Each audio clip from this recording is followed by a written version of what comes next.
Kung isa kang plantito o plantita, maaaring napukaw na rin ang atensyon nyo sa mga bonsai na ito. Ang perpektong hugis at ganda, pinagtsatsagaan ng ilang taon ng mga nag-aalaga. Isa dito si Michael Doronilla, na 3 dekada ng bonsai seller sa Quezon City.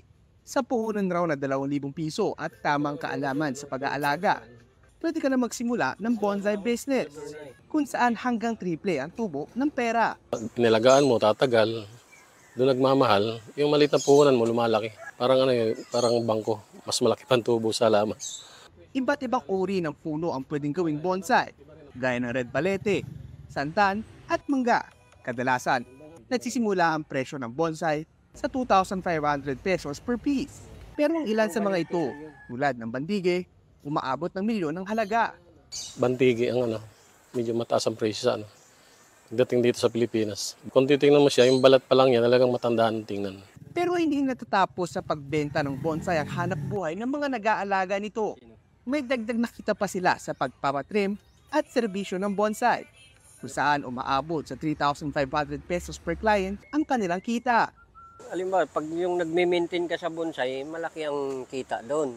Halimbawa, bumibili sa'yo yung customer, pinapalagaan sa'yo, yun, ikaw ang magme-maintain doon. Mahal ang araw noon. Nasa 3,000 yun. 3,500 ganun. Sabi nila money don't grow on trees. Pero sa pag-aalaga ng bonsai, hindi lang pala halaman ang tumutubo, pati ang puhunan. Mobile Journal, Ivan Tarigi po hatid ang muka ng balita.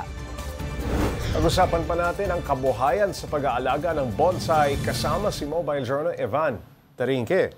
Ivan, paano ba napasok dito si Michael sa pag-aalaga ng bonsai? Pops Jade, Oo. even way before pa, Oo. mahilig na talaga silang mag-alaga Oo. ng mga halaman. And nakita ka nila yung opportunity sa pagpasok sa ganito. Dahil nung panahon daw talaga nila, hindi naman daw talaga ganun kapatok or marami yung gumagawa or nag-shape ng mga bonsai. Pero nga, 30 years ago pa yon. Pero ngayon daw kasi, actually yung community nila doon sa may Quezon City, parang isang compound, puro bonsai lang. Oo. No? So parami no, Pops J, yung mga Ang nahihilig. ang nahihilig. Oo. No, maraming nahuhumaling dahil nga, yun nga, parang pag mahilig ka talaga sa halaman or mahilig ka mag-alaga ng halaman ay talagang magugustuhan mo, mag-e-enjoy ka, Pops J. Bakit ba umabot ng milyon ang halaga ng bantige na bonsai tree? Ano ba, rare ba yan?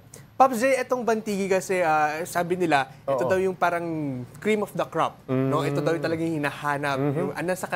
Yung karakteristik na Because hinahanap dahil ko. sa itsura o talagang bihira yan? Pops J, Oo. isang factor yung itsura. Okay. No? Yung explanation sa atin, yung bantigi daw kasi mukhang matanda tignan. No? Itong bantigi na kaninang pinakita natin, it's around 100 years old na from the on wild. No? Pero nung binonsai nila, it's around 8 to 10 years old pa lang. Okay. So medyo bata pa daw yun. Actually, Pops J, no? Sa kanila considered na pag 20 years old pababa pa rin yung mga bonsai, bata pa raw yan. No? Fresh pa yan. No? Pag around 50 to 100 years old, yan na daw yung medyo Mamahalin na yan. Oo. Pops J. Yung ibang karaniwan na bonsai, nasa magkano ang price range nito, Ivan? At magkano ang bentahan kapag naalagaan ng maayos? Pops J, kanina, meron tayo nagtanong tayo ng presyo, syempre, no? Yung budget meal na tinatawag. Yung budget meal, Pops J, magkano? tinatawag. Merong bonsai na santan. Okay. No? If familiar tayo sa mga santan, Oo. yung kulay red na flower. Oo. No? Oo. Around yun, nasa 2,500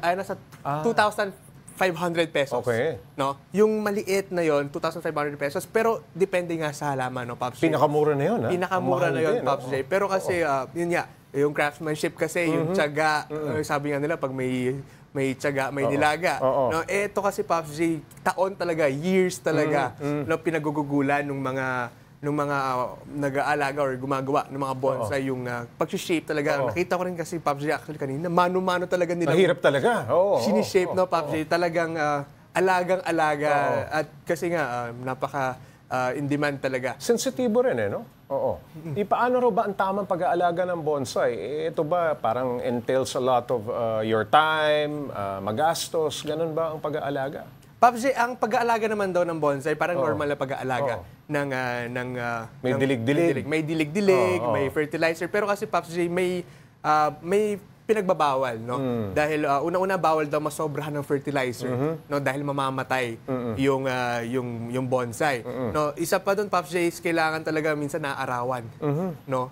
Pag medyo kasi nakulob daw, nagpipil, actually, no? So yung climate natin sa Pilipinas medyo maganda daw, no, kung tutuusin, dahil pag nasa Tropical climate, conducive sa bonsai. tama ka dyan, Pops Jay. Dahil pag kanina nga actually nakita ko, ina-explain nila sa akin, tignan mo to, sir.